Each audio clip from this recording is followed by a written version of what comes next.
Et si le monde du foot s'était déjà choisi un nouveau roi? Georges Weah prend position entre Mbappé et Lamine Yamal, mais la réponse de Yamal sur la France va mettre le feu. La Coupe du Monde bat son plein. Les projecteurs sont braqués sur deux noms. Kylian Mbappé et Lamine Yamal, deux joueurs considérés comme les visages du football mondial de demain. Mais ce débat dépasse maintenant le terrain, parce que des légendes s'en mêlent et des jeunes stars répondent sans filtre. Tout commence avec Georges Weah, Ballon d'Or 1995. Légende vivante du football africain, présent en marge du 16e de finale entre la France et la Suède, il est interrogé sur Mbappé et Lamine Yamal, et sa réponse est immédiate, sans hésitation. Il tranche clairement. What do you expect about Kylian Mbappé? He's a phenomenal. He's a very good player and a good scorer. Expected of Lamine Yamal, who is the best player in the world? Lamine Yamal is a young kid. You know, you don't want to compare him with Mbappe. Mbappe is a phenomenal. Lamar is just growing. You know, I just hope that Lamar continues his career. But you don't compare Mbappe. Everybody knows that Mbappe is far away. Il n'y a même pas débat. Mbappé est un phénomène, un joueur déjà au sommet, tandis que Lamine Yamal est encore en construction. Une phrase qui met immédiatement le feu aux réseaux sociaux, parce que comparer un joueur confirmé à une étoile montante, c'est toujours explosif. Weah insiste encore plus fort. Il explique que Mbappé est déjà dans une autre dimension, un joueur décisif dans les grands matchs, un leader, un attaquant complet, pendant que Lamine Yamal apprend encore le très haut niveau. Le message est clair. Pour lui, Mbappé est très loin au-dessus aujourd'hui, mais pendant ce temps, Lamine Yamal ne reste pas silencieux. Invité dans une radio espagnole, il parle de la Coupe du Monde, de ses ambitions et surtout de la France. Et là, ses propos vont faire réagir le monde entier. De lo que has visto, ¿colocas a una favorita número uno? No. ¿No? No. Yo creo que no hay ninguna selección que digas, a esta es imposible que le ganen. No, imposible de ganar no. Pero, por ejemplo, ¿Francia mejor que nosotros? No. ¿No? No. No nos han ganado desde la Eurocopa. No pueden ser mejor que nosotros. Bueno, pero digo lo que están mostrando. Eso da igual. La fase de grupo no tiene nada. Mira, es que mira Alemania. O sea, el Mundial empieza ahora. El Mundial empieza ahora. Claro. O sea, es que ahora no tiene nada que ver con los partidos. Nosotros podemos haber empatado todo y ahora eliminamos a Francia y ya está.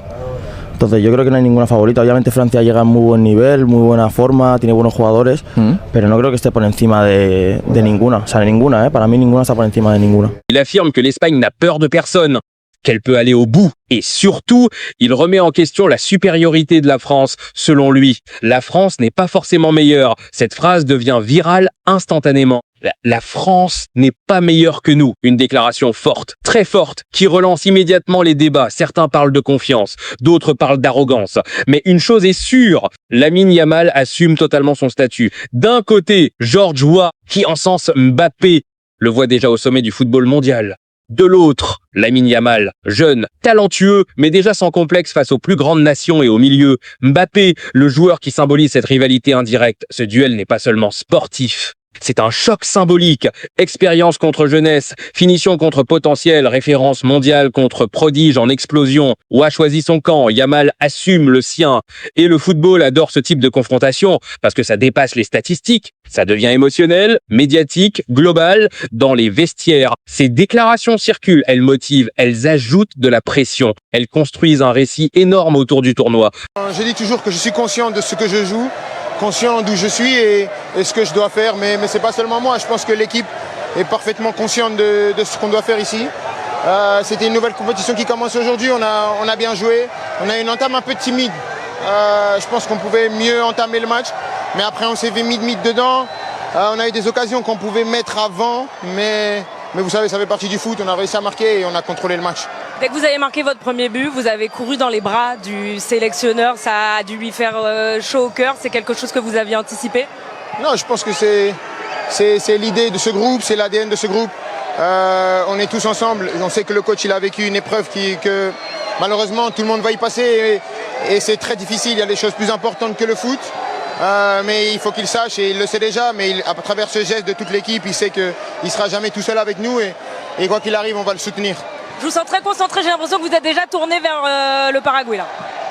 Je suis déjà tourné vers le vestiaire et la clim un peu parce qu'il fait chaud, mais on va se mettre vers le Paraguay. Ils ont montré que c'était une équipe qu'il fallait prendre au sérieux, ils ont battu l'Allemagne. Donc il n'y a pas de match facile en Coupe du Monde et on va aller là-bas pour essayer de gagner.